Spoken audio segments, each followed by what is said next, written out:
কথা খুব মেনে চলি। এটা আমার এক্সপিরিয়েন্স লাইফে। এক হচ্ছে আমি এটা বিশ্বাস করি যে আমার থাকার সে আমারই থাকবে, যে আমার থাকা সে আমারই থাকবে, যাই হয়ে যাক না কেন সে আমারই থাকবে। আর যে আমার থাকার নয়, যে আমার থাকার নয় তাকে আমি যতই রাজার প্রাসাদ বানিয়ে দিই আর যতই আইফোন 17 প্রো কিনে দিই, কোনো লাভ নেই, কারণ সে আমার নয়। এটা আমি মেনে চলি। এবং জীবনে আমার কি আছে, কি ছিল, কত টাকা আছে, কত দামি গাড়ি আছে, ব্যাংক ব্যালেন্স কত আছে, আমি কত টাকার ফেস ওয়াশ ইউজ করি, কত টাকার নাইট ক্রিম ইউজ করি, ডাজন্ট ম্যাটার আমার কাছে। আমি শুধু এইটুকু জানি ভগবান আমাকে সুন্দর করে পাঠিয়েছে।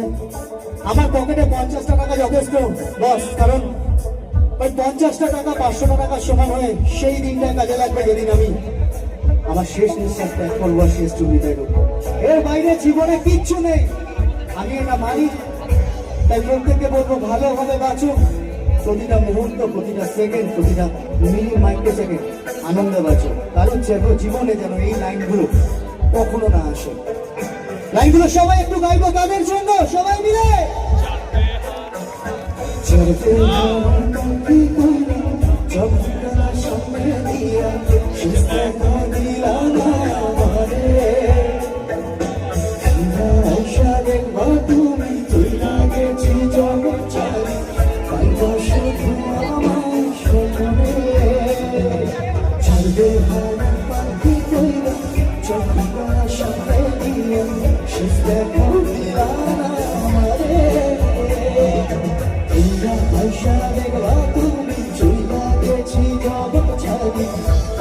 শুধু আমায় স্বপ্নে তুমি কান্দে লাগে